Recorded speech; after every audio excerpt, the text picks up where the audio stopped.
Meet the field starting in lane number 1, the aforementioned Brandon Carnes, University of Northern Iowa, all the way to the podium in Budapest as a member of that quartet that won the 4x1. We expect a nice round of applause.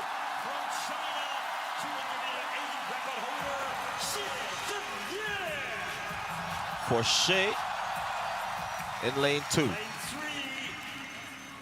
Next to Zhenye of China is Yohan Blake of Jamaica.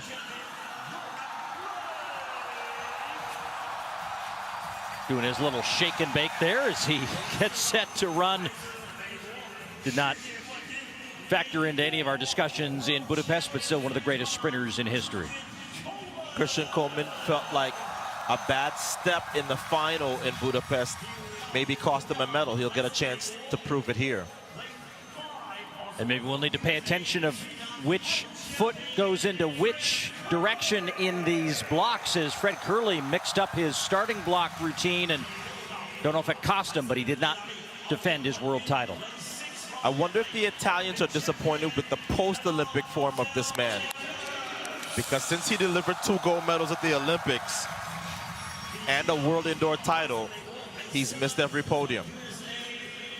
Always talk about fresh legs coming into the latter stages of the season. Marvin Bracy Williams may have them, the silver medalist last year at 100 meters.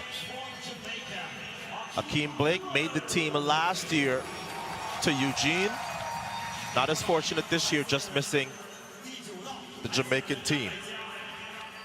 Rohan WATSON of Jamaica, the 21-year-old, actually won the Jamaican national title this year. He trains with the MVP group. And then the 4th Jamaican in this field, Kishane Thompson. He's run 9:91 this year.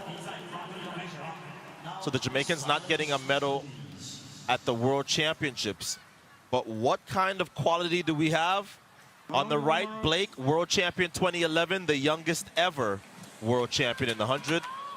And next to him, Coleman, 2019 world champ. Fred KERLEY, we know, was last year's world champion and the Olympic champion from Tokyo to face him. Don't forget that Marvin Bracy Williams was a lean away from being a world champion himself last year. And there was good chatter between KERLEY and Jacobs throughout the early part of the season as we thought maybe they would go head-to-head a few times. Now they do in China in September in the men's 100 meters.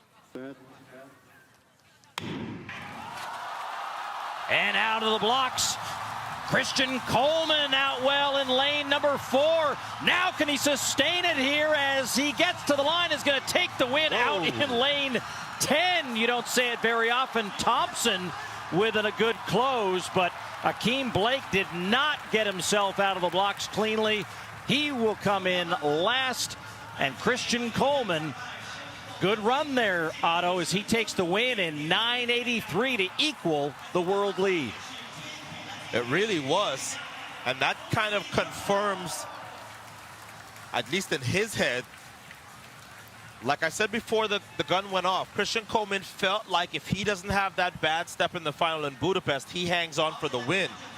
This was a remarkable run as we see the fall by Blake, 3rd from the left.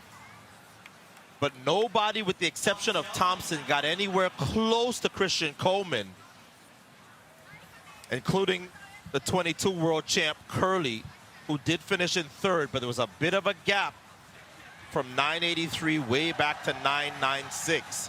The Jamaicans will be thrilled with that 9:85 from Thompson on the outside.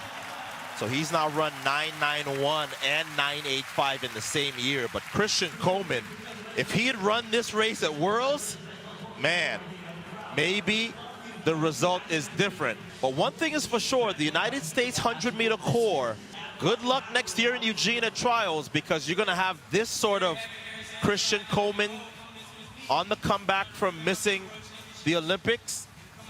Noah Lyles, the world champion. Fred KERLEY upset that he didn't make the final this year.